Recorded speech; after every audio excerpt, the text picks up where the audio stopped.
Hello guys, দেখো বন্ধুরা, সকালে উঠে আমি ডিম ভাজি করে নিচ্ছি। বাবুকে দিব বিধায় ডিমটা আমি ভালো করে উল্টে পাল্টে ভাজি করে নিয়ে এবার তাকে দিয়ে দিলাম এবং সাথে কি রুটি বানিয়ে দিচ্ছি। ডিম আর রুটি দিয়ে খাবে, সে খুব পছন্দ করে এরকম বড় করে ডিম ভাজি এবং রুটি দিয়ে খেতে। রুটিটা সেঁকে নিচ্ছি। আর যাই হোক বন্ধুরা, তোমরা কেমন আছো? আশা করি এক প্রকার ভালোই আছো, আর আমিও এক প্রকার ভালোই আছি। তারপরে বাজার চলে এসেছে, দেখো কাতল মাছ নিয়ে আসলো। কাতল মাছটা বেশ বড়।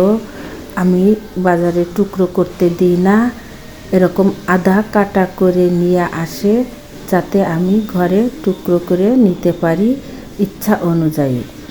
সেইভাবেই যে কাজ সেই কথা, ওইভাবেই আমার হাজব্যান্ড কিনে নিয়ে এসেছে। এবার আমি মাছটাকে ভালো করে কেটে নিব। কেটে নিয়ে আমার রান্নাও করতে হবে, কারণ দুজন গেস্ট আসবে, এই জন্য কাতল মাছ ভুনা করব আর চিংড়ি মাছের মালাইকারি। আমি ডাইনিং টেবিলে চেয়ারের কভারগুলো আগে পরিয়ে নিচ্ছি, তারপরে টেবিলের কভারগুলো পরাবো। দেখো বন্ধুরা, আমি রান্না করছি আর টেবিলের চেয়ারের কভারগুলো পরিয়ে নিচ্ছি। পরে আমি টেবিলের কভার পরাবো যখন আবার রান্না শেষ করে। আমার এই কভার এবং টেবিলের কভারটা খুবই সুন্দর, একবারেই ভালো। তারপরে গেলাম বাবুর ঘরে। বাবুর ঘরে যে দেখি ময়লা, তাই আমি আজকে ডিপ ক্লিন করছি না, মোটামুটি উপর দিয়ে একটু পরিষ্কার করে রাখছি, যাতে মেহমান আসলে বুঝতে না পারে যে অনেক ময়লা হয়েছে। অল্প পরিমাণ একটু মুছে নিচ্ছি। নিয়ে এদিকে কম্পিউটারের ল্যাপটপ, ডেস্ক সেট সমস্ত কিছু ময়লা হয়ে রয়েছে, এগুলো একটু পরিষ্কার করে নিচ্ছি। আর এই যে তাকের উপর দিয়ে আমি কয়েকদিন আগে ভালো করে ডিপ ক্লিন করে নিয়েছিলাম বিদায় একটু পরিষ্কার আছে। ও আসলে পরিষ্কার করতে চায় না, আমাকেই করতে হয়। আর কাজের মেয়েকেও ধরতে দেয় না ওর টেবিল। দেখো ডাস্ট অ্যালার্জি আছে আমার, আমি মাস্ক মুখে দিয়ে একটু ক্লিনার দিয়ে মুছে নিচ্ছি।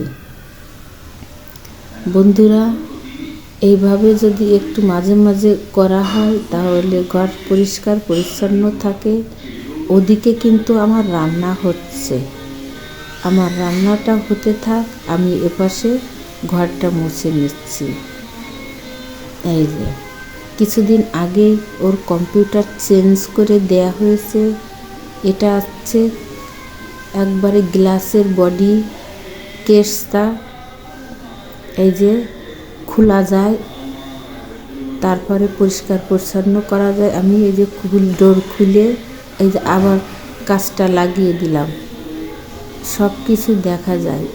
অনেক রাত্রে যদি অন করা হয় অনেক রকমের বাতিও জ্বলে, খুব সুন্দর লাগে দেখতে।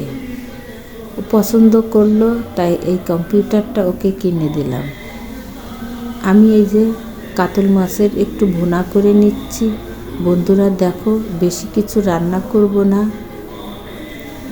কাতল মাছ ভুনা করব আর চিংড়ি মাছের মালাইকারি, এটাই করব।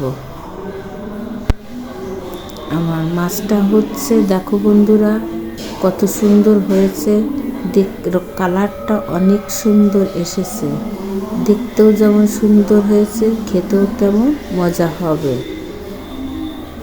আমি এই যে আমার মাছের সুন্দর লুক দেখা যাচ্ছে বন্ধুরা, খুবই ভালো হয়েছে। সামনে চিংড়ি মাছের মালাইকারি আছে এবং মাছের ভুড়ি ভাজি আছে। এটা দেখতে দেখতে আমি ভিডিও এখানেই রাখছি। ততক্ষণ বন্ধুরা ভালো থাকো, আবার দেখা হবে অন্য কোনো ভিডিও।